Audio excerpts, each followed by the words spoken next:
मैं ही जिंदगी देता हूँ, मैं ही मौत का मालिक हूँ, मैं ही जमीन का खुदा हूँ। अगर तो सच्चा है तो चक्र जा। मेरा रब सूरज को मुशरिक से निकालता है, अगर तो खुदा है तो उसे मगरिब से आग निकाल। में फेंक दो, जला दो उसे।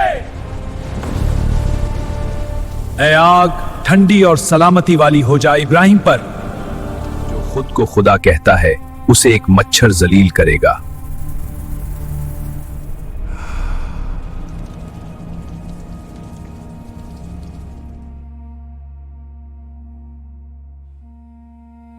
एक बादशाह जिसके पास दौलत थी, लश्कर थे, अजीमो शान महल्लात थे, लेकिन इन सब से बढ़कर उसके पास वो चीज़ थी जो इंसान को हमेशा के लिए तबाह कर देती है। वो था इसका तकब्बर। वो कहता था, कौन है जो मुझे गिरा सकता है? मैं ही इसी ज़मीन का खुदा मैं हूँ। ही जिंदगी देता हूँ, मैं ही मौत का मालिक हूँ, मैं ही जमीन का खुदा हूँ। कदीम इराक बाबुल की सरजमीन, एक ऐसी सल्तनत यहाँ सिर्फ एक ही आवाज का हुक्म चलता था, वो था नमरूद। कुरान करीम में इस बादशाह का जाती नाम जिक्र नहीं, लेकिन तफसीर इब्ने कसीर और दीगर रवायात के मुताबिक ये जालिम मुतकब्बर हुक्मरान नमरूद ही था।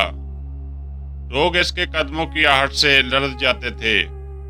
इसके महल्लात के साए में शहर आबाद थे और इंसानियत अपनी गर्दन इसके तकब्बर के सामने झुका चुकी थी। नमरूद कहता था, रिज़्क़ मैं देता हूँ, जिंदगी मैं देता हूँ और मौत भी मेरे हुक्म से होती है। वो सिर्फ बादशाह नहीं था, वो खुद को रब कहता था। फिर एक दिन ऐसी पेशन गोई जिसने बादशाह के तख्त को हिला दिया। एक दिन नमरूद के दरबार में एक नजूमी आया। उसने कहा, एक बच्चा पैदा होने वाला है जो तेरी हुकूमत और तेरे खुदा होने के दावे को तोड़ देगा। सुनहरी महल्लात में बैठा नमरूद अचानक दर्द पड़ गया। उसने हुक्म दिया, आज के बाद कोई बच्चा जिंदा ना रहे, हर नौ मौलूद कत्ल कर दिया जाए। फिर क्या था, गलियों में चीखें बुलंद हो गईं, माओं की गोदें उजड़ने लगी, जमीन मासूमों के खून से तर होने लगी। लेकिन जिसे अल्लाह बचाना चाहे उसके लिए दुनिया के तमाम दरवाजे बंद करके एक खास दरवाज़ा खोल देता है। हज़रत इब्राहीम अलैहिस्सलाम की वालदा एक पहाड़ी गार में पनाह लेती हैं। हर तरफ खामोशी, अंधेरा, फिर अचानक एक नूर, एक ऐसी रोशनी जो खामोशी को चीरती हुई फैलती चली जाती है। हज़रत इब्राहीम अलैहिस्सलाम की विलादत होती है जब बाहर जुल्म का अंधेरा और पूरी फ़ज़ा को निगल रहा होता है, अंदर अल्लाह एक ऐसी रोशनी तैयार कर रहा था जो आने वाले ज़मानों की तकदीर बदलने वाली थी। रवायात के मुताबिक वो अपने नामौलूद बच्चे को अल्लाह के सुपुर्द करके गार में छोड़ आती हैं और गार के दहाने पर एक बड़ा पत्थर रख देती हैं। हज़रत इब्राहीम अलैहिस्सलाम कई बरस तक इसी गार में महफूज रहे। फिर हज़रत इब्राहीम अलैहिस्सलाम थोड़े बड़े होते हैं तो हक की तलाश में गार से निकलकर एक नई दुनिया को देखते हैं। सितारे, चांद, सूरज सब एक निज़ाम में चल रहे थे। यहीं से सवाल ने जन्म लिया, ये सब किसके हुक्म से है? कौन है मेरा रब? कुरान के मुताबिक इब्राहीम अलैहिस्सलाम के वालिद बुत बनाने वाले एक बड़े कारखाने के सरबराह थे। इब्राहीम अलैहिस्सलाम बुत परस्त माशरे में पल रहे थे, लेकिन इनका दिल सच की गवाही दे रहा था। वो कहते, ये फ़ानी हैं और खुदा फ़ानी नहीं हो सकता। फिर एक दिन जब पूरी कौम मेले पर गई तो इब्राहीम अलैहिस्सलाम तन्हा इबादतगाह में दाखिल हुए। खामोशी और पत्थर के बेजान बुत, उन्होंने कुल्हाड़ी उठाई और एक एक करके बुत गिरते गए। आखिर में सबसे बड़े बुत के कंधे पर कुल्हाड़ी रख दी।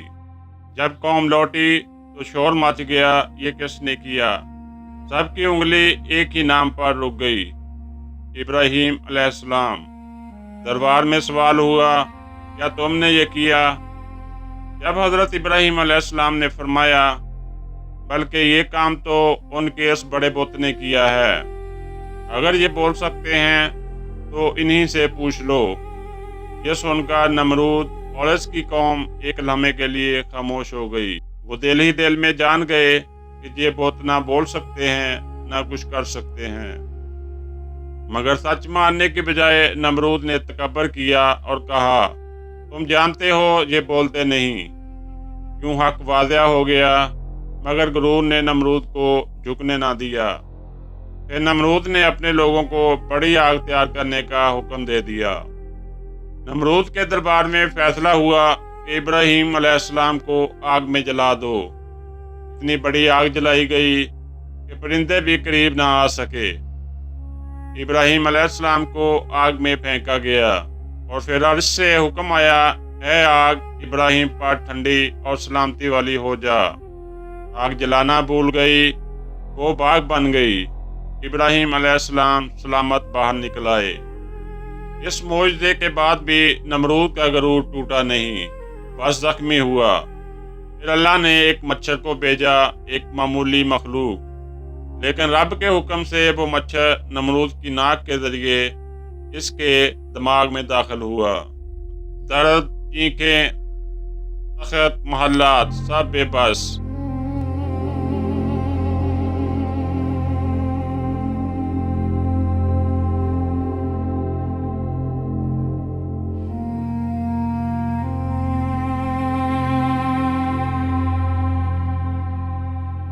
आखिर नमरूद जिल्लत के साथ हलाक हो गया।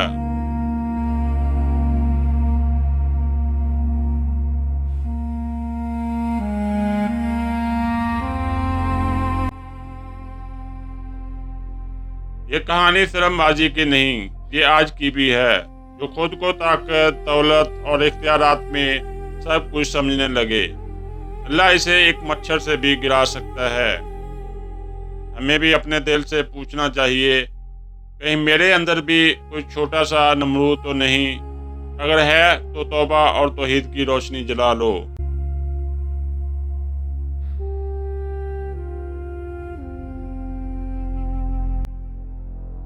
दोस्तों, ये तो था नमरूद और हज़रत इब्राहीम अलैहिस्सलाम का सच्चा वाक़या। कमेंट में अपनी राय का इज़हार ज़रूर कीजिएगा और बताएं वो कौन से नबी थे जो जानवरों और जन्नात से बात करते थे। वीडियो पसंद आए तो चैनल को सब्सक्राइब कीजिएगा ताकि हक़ की ऐसी कहानियाँ आप तक पहुँचती रहें।